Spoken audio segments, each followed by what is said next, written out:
നമസ്കാരം. Lal's kitchen and ബ്ലോഗ്സിൻ്റെ പുതിയ വീഡിയോയിലേക്ക് എല്ലാവർക്കും സ്വാഗതം.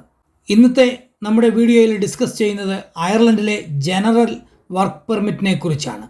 എന്താണ് ഈ ജനറൽ വർക്ക് പെർമിറ്റ്? എങ്ങനെ ഒരു ജനറൽ വർക്ക് പെർമിറ്റ് നമുക്ക് കിട്ടും? അതിന് എന്തൊക്കെയാണ് വേണ്ടുന്നത്? ഏതൊക്കെ ജോലികളാണ് ജനറൽ വർക്ക് പെർമിറ്റിൽ ഉള്ളത്? അതിന് വേണ്ടുന്ന സാലറി എന്താണ്? ഈ ജനറൽ വർക്ക് പെർമിറ്റിൽ ഫാമിലിയെ അയർലൻഡിലേക്ക് കൊണ്ടുവരാൻ പറ്റുമോ? ഇതിൻ്റെ നേട്ടങ്ങൾ എന്തൊക്കെയാണ്? അതുപോലെ തന്നെ ചില ജോലികൾക്ക് ജനറൽ വർക്ക് പെർമിറ്റിൽ വരുന്നത് നമുക്ക് മുന്നോട്ടുള്ള ജീവിതത്തെ ബാധിക്കുമോ? പലരും നമ്മളോട് പല സമയത്തായി ചോദിച്ചിട്ടുള്ള ചില ചോദ്യങ്ങൾക്കുള്ള ഉത്തരം കൂടിയാണ് ഇന്നത്തെ വീഡിയോ. വീഡിയോയിലേക്ക് പോകും മുമ്പ് നമ്മുടെ ഈ ചാനൽ ഇതുവരെ നിങ്ങൾ സബ്സ്ക്രൈബ് ചെയ്തിട്ടില്ലെങ്കിൽ ഒന്ന് സബ്സ്ക്രൈബ് ചെയ്ത് വെച്ചേക്കുക. തൊട്ടടുത്തുള്ള ബെൽ ബട്ടൺ കൂടി എനേബിൾ ചെയ്ത് വെച്ചേക്കുക. അപ്പോൾ ഞങ്ങൾ അപ്ലോഡ് ചെയ്യുന്ന എല്ലാ വീഡിയോയും ഉടൻ തന്നെ നിങ്ങൾക്ക് കിട്ടുന്നതായിരിക്കും. കഴിഞ്ഞ ദിവസം നമ്മളൊരു വീഡിയോ ചെയ്തിരുന്നു. അയർലൻഡിലെ ക്രിട്ടിക്കൽ സ്കിൽ ജോലികൾ എന്തൊക്കെയാണ്, എങ്ങനെ നമുക്ക് ക്രിട്ടിക്കൽ സ്കിൽ എംപ്ലോയ്മെൻറ്റ് പെർമിറ്റ് എടുക്കാം, അതിനുള്ള സാലറി, അതെങ്ങനെ നമുക്ക് സെൽഫായിട്ട് സ്പോൺസർ ചെയ്യാം, ഇങ്ങനെയൊക്കെയുള്ള വിവരങ്ങൾ ആ വീഡിയോയിൽ വിശദീകരിച്ചിട്ടുണ്ട്. ആ വീഡിയോ കാണാത്തവർക്കായി അതിൻ്റെ ലിങ്ക് ഈ വീഡിയോയുടെ ഡിസ്ക്രിപ്ഷൻ ബോക്സിൽ ഞങ്ങൾ കൊടുത്തിട്ടുമുണ്ട്. ക്രിട്ടിക്കൽ സ്കിൽ പെർമിറ്റിൽ വരാൻ ആഗ്രഹിക്കുന്ന ക്വാളിഫൈഡ് ആയിട്ടുള്ള ആളുകൾ ഉണ്ടെങ്കിൽ ആ വീഡിയോ കാണുക. തീർച്ചയായിട്ടും അത് നിങ്ങൾക്ക് ഉപകാരപ്പെടും. ഇന്ന് നമ്മൾ ഡിസ്കസ് ചെയ്യുന്നത് ജനറൽ വർക്ക് പെർമിറ്റിനെ കുറിച്ചാണ്. എന്താണ് Ireland general work permit? Critical സ്കില്ലിലും അതുപോലെ തന്നെ ഇന്നെലിജിബിൾ ഓക്യുപ്പേഷൻ ലിസ്റ്റിലും ഉൾപ്പെടാത്ത ചില ജോലികളുണ്ട്. അതിനു മുമ്പ് എന്തൊക്കെയാണ് ഇന്നെലിജിബിൾ ഓക്യുപ്പേഷൻ ലിസ്റ്റ്? അതിനെക്കുറിച്ച് നമ്മുടെ കഴിഞ്ഞ വീഡിയോയിലും നമ്മൾ പറയുന്നുണ്ട്. വീണ്ടും അതിൻ്റെ ലിങ്ക് ഈ വീഡിയോയുടെ ഡിസ്ക്രിപ്ഷൻ ബോക്സിലും ഉണ്ട്. നിങ്ങൾക്ക് അതിൽ കയറി നോക്കാവുന്നതാണ്. അതിൽ ഉൾപ്പെടുത്തിയിട്ടുള്ള കുറച്ച് ജോലികൾ ഞാനിവിടെ പറയാം.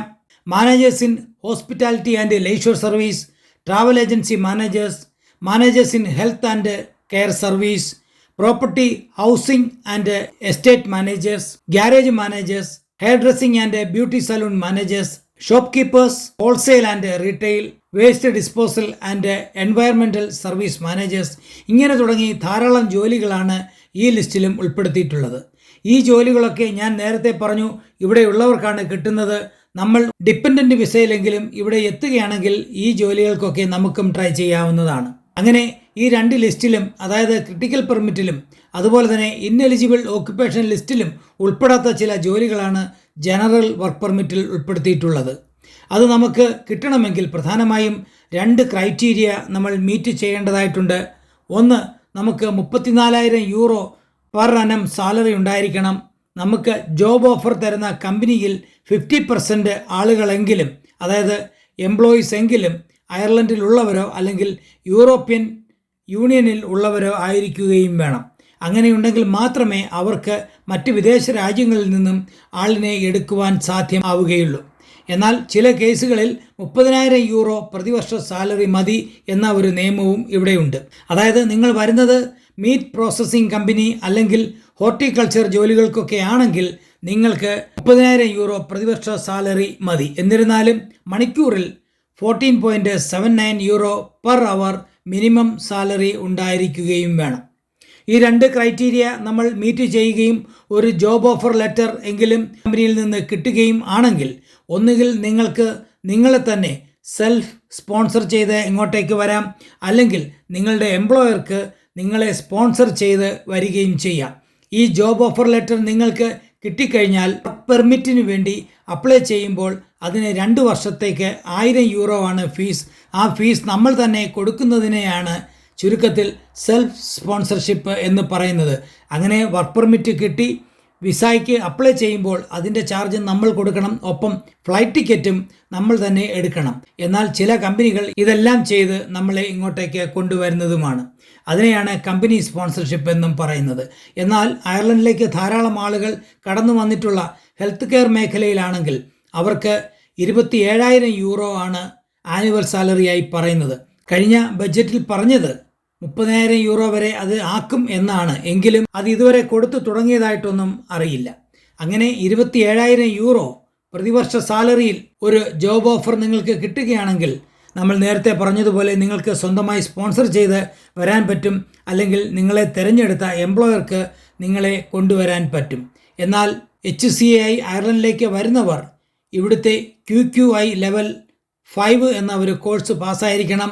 അല്ലെങ്കിൽ ഇവിടെ എത്തിയതിന് ശേഷം 2 വർഷത്തിനകത്ത് ഈ കോഴ്സ് കംപ്ലീറ്റ് ചെയ്തിരിക്കുകയും വേണം. ഒരു നേഴ്സാണ് വരുന്നതെങ്കിൽ അവർക്ക് QQI ലെവൽ 5 എന്ന കോഴ്സ് ചെയ്യേണ്ട ആവശ്യമില്ല. കാരണം അതിനേക്കാൾ ഉയർന്ന യോഗ്യതയാണ് നഴ്സിംഗ് ഡിഗ്രി എന്ന് പറയുന്നത്. നേരത്തെ ഞാൻ സൂചിപ്പിച്ചിരുന്നു, ഈ ജനറൽ പെർമിറ്റിലേക്ക് വരുന്നതിൻ്റെ ഒരു കോട്ടം അല്ലെങ്കിൽ അത് ആരാണ് അതിനകത്ത് വരണ്ടാത്തത് എന്ന് നമ്മളൊരു ക്വസ്റ്റ്യൻ പറഞ്ഞിരുന്നു. അതായത് നിങ്ങളൊരു നേഴ്സാണെങ്കിൽ ഒരിക്കലും നിങ്ങൾ ഒരു HCA ആയിട്ട് അയർലൻഡിലേക്ക് വരാൻ നിൽക്കരുത്. കാരണം അതിൻ്റെ ലിവിങ് സ്റ്റാൻഡേർഡും മറ്റു കാര്യങ്ങളും നോക്കുകയാണെങ്കിൽ അവിടെ കിട്ടുന്ന പണം കൊണ്ട് നിങ്ങൾക്ക് അയർലൻഡിൽ ഓരോ മാസവും കഴിഞ്ഞുകൂടുക എന്ന് പറയുന്നത് വളരെ പ്രയാസമുള്ളതാണ്. അപ്പോൾ നിങ്ങൾ IELTS അല്ലെങ്കിൽ OET ഒക്കെ പാസ്സായി ഇവിടുത്തെ NMBAയിൽ രജിസ്റ്റർ ചെയ്ത് ഒരു നേഴ്സായി തന്നെ വരിക. അതാണ് നിങ്ങൾക്ക് നിങ്ങളുടെ ഫാമിലിയെയും കുഞ്ഞുങ്ങളെയും കൊണ്ട് ഒരുമിച്ച് വന്ന് താമസിക്കാനുള്ള ഒരു എളുപ്പ വഴി. അതിലൂടെ നിങ്ങൾക്ക് ഉയർന്ന ജീവിത നിലവാരത്തിൽ അയർലൻഡിൽ ജീവിക്കുകയും ചെയ്യാം എന്നതാണ് മറ്റൊരു സംഗതി. ഇനി ഒരു ജോബ് ഓഫർ ലെറ്റർ കൊടുക്കുന്നതിന് മുൻപ് എംപ്ലോയറുടെ ഭാഗത്തു നിന്ന് ചെയ്യേണ്ടുന്ന ഒരു കാര്യമുണ്ട്. അതായത് അയർലൻഡിലോ അല്ലെങ്കിൽ യൂറോപ്യൻ എക്കണോമിക് ഏരിയയിലോ ഈ പർട്ടിക്കുലർ ജോലി ചെയ്യാൻ ഒരാളില്ല എന്ന് കാണിക്കുന്ന ലേബർ മാർക്കറ്റ് നീഡ് ടെസ്റ്റ് അവർക്ക് ഉണ്ടായിരിക്കണം. അതായത് ഈ ജോലിയെ സംബന്ധിച്ചുള്ള അഡ്വർടൈസ്മെൻറ്റ് വെബ്സൈറ്റ് വഴിയാവാം അല്ലെങ്കിൽ ലോക്കൽ ന്യൂസ് പേപ്പറുകൾ വഴിയാവാം.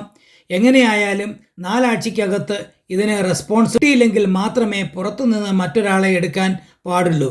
അതിൻ്റെ ഡീറ്റെയിൽസും നിങ്ങൾ പെർമിറ്റിന് അപ്ലൈ ചെയ്യുമ്പോൾ എംപ്ലോയറുടെ ഭാഗത്തു നിന്നുമുള്ള ഡോക്യുമെൻറ്റിൻ്റെ കൂട്ടത്തിൽ ഇതും സബ്മിറ്റ് ചെയ്യേണ്ടുന്നതാണ്.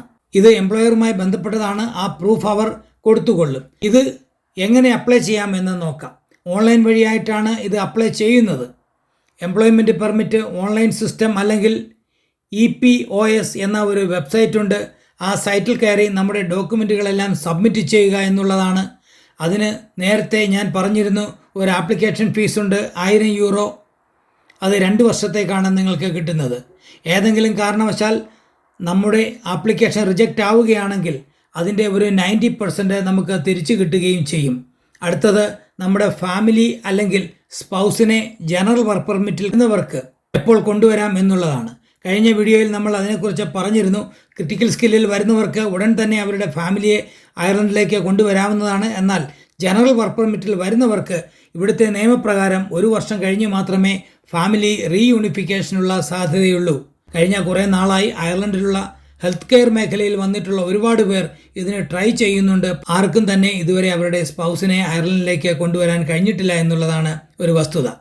ഇനി ഇങ്ങനെ വരുന്നവർക്ക് ഒരു സ്റ്റാമ്പ് 4 കിട്ടണമെങ്കിൽ 5 വർഷം എന്ന് പറയുന്നത് മിനിമം 57 മാസമെങ്കിലും ഇവിടെ ജോലി ചെയ്തെങ്കിൽ മാത്രമേ അതിനുള്ള അതായത് സ്റ്റാമ്പ് 4ന് സാധ്യതയുള്ളൂ. ഇതൊക്കെയാണ് ജനറൽ വർക്ക് പെർമിറ്റുമായി ബന്ധപ്പെട്ട പ്രധാന വിവരങ്ങൾ. അയർലൻഡിലേക്ക് വരാൻ ആഗ്രഹിക്കുന്ന ഏതൊരാൾക്കും ഞങ്ങൾ അപ്ലോഡ് ചെയ്യുന്ന വീഡിയോകൾ ഒരുപാട് ഉപകാരപ്പെടും എന്ന് വിശ്വസിക്കുന്നു. അങ്ങനെ നിങ്ങളുടെ നിർദ്ദേശങ്ങളും കമൻറ്റുകളുമൊക്കെ ഞങ്ങളെ അറിയിക്കുക. അയർലൻഡുമായി ബന്ധപ്പെട്ട നിങ്ങളുടെ സംശയങ്ങളൊക്കെ നിങ്ങൾക്ക് കമൻറ്റ് ചെയ്യാവുന്നതാണ്. ഈ വീഡിയോ മറ്റുള്ളവർക്ക് കൂടി ഷെയർ ചെയ്തു കൊടുക്കുക. മറ്റൊരു വീഡിയോയുമായി വീണ്ടും കാണും വരെ നന്ദി, നമസ്കാരം.